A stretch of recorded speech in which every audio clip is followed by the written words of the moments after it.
Good morning. Thanks for joining us on this Tuesday, May 9th. I'm Meghanreistad. We'll get you caught up on news headlines in just a moment. But first, let's get a quick check of our weather with meteorologist Guy Brown. Good morning.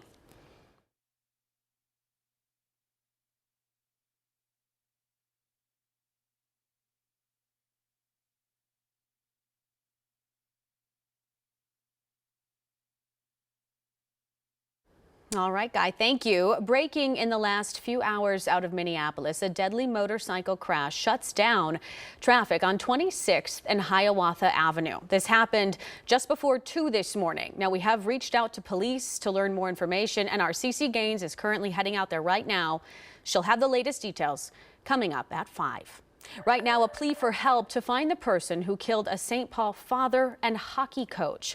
Michael Brasso was trying to stop someone from breaking into his wife's car outside their home on Saturday when he was shot 3 times. Jennifer Hoff spoke to those close to Brasso and has more information on where this investigation stands.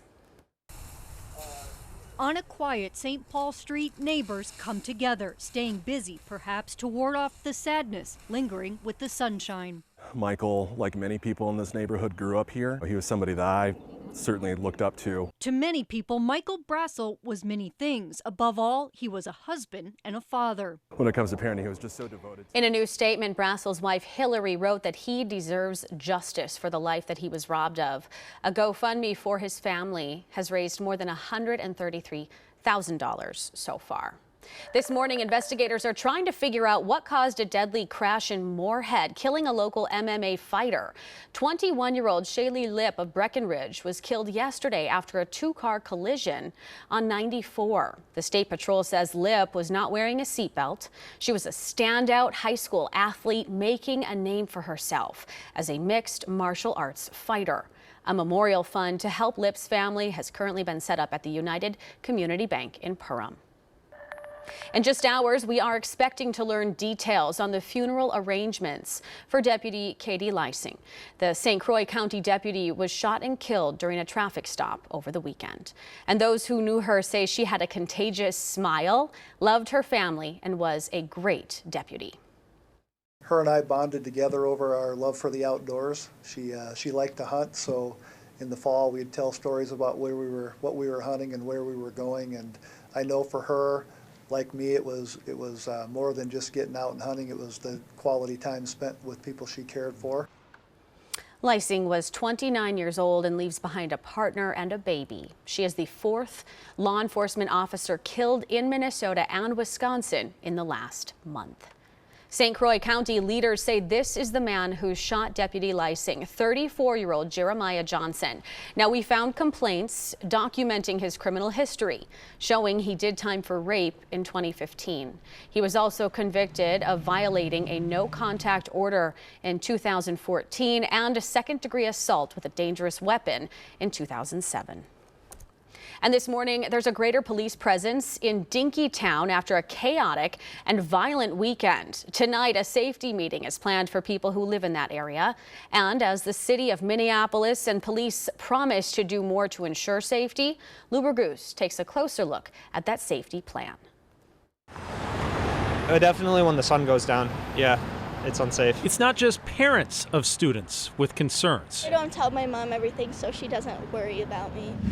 About the last several nights of chaos. Tonight's safety meeting begins at 6:30 at the Baptist Church at University and 13th. It's for people who live and work in Dinkytown and Marcy Homes. Parents of students are not invited. The latest data shows crime on and around campus is up this year. According to the Minneapolis Crime Dashboard, there have been more assaults, burglaries, vandalism, and shots fired calls compared to this time last year. Thefts, robberies, and carjackings are all down. And you may notice some new obstacles next time you're at the Falwell Park in Minneapolis. The barriers were installed to deter people from driving on the bike and walking paths. Just this weekend, park police responded to a 911 call about a vehicle driving through the park and then found it abandoned with the ignition punched out. Officials tell us these reports are becoming more common. This morning, the Minneapolis Institute of Art is trying to figure out just how badly an ancient statue has been damaged. A visitor tripped and damaged the 12th or 13th century BC bronze owl-shaped wine vessel last month. It isn't clear how long it'll take to fix that owl. And right now, construction, it is officially underway for the new Metro B light rail line. Crews broke ground on the project yesterday morning. The new line will run about 12 miles down Lake Street in Minneapolis and Marshall Avenue in St. Paul. Metro Transit is hoping to have that line up and running by late 2024. State-run paid family and medical leave for Minnesotans is a step closer to reality. The Senate passed their version of the bill yesterday, sending it to committee to hash out their differences. Now, this would provide 12 weeks of family and/or medical leave with the total capped at 20 weeks. Republican leaders say this plan will be expensive and hard on businesses that are forced to pay more payroll tax to pay for the program. Democrats call their plan affordable, essential, and say in the long run, businesses would adapt. Now, staying at the Capitol, a standoff between union nurses and Mayo Clinic. This comes after the hospital issued an ultimatum to lawmakers last week to change the Keeping Nurses at the Bedside Act or lose $1 billion in investments. The proposal would require hospitals to form committees made up of nurses and other hospital staff. Those committees would set the maximum number of patients for each nurse.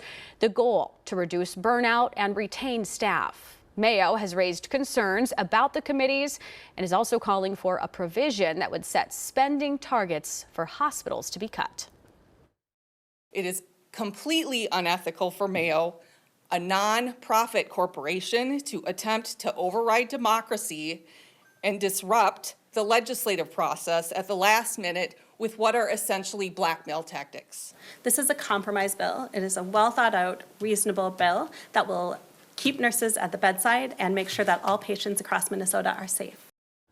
In a statement, Mayo Clinic staff say they remain committed to engaging with policymakers and other partners on legislation that will be in the best interest of patients, staff, the state, and Mayo Clinic. Meanwhile, the Minnesota Hospital Association says although they are concerned, they hope these discussions will continue in a constructive manner.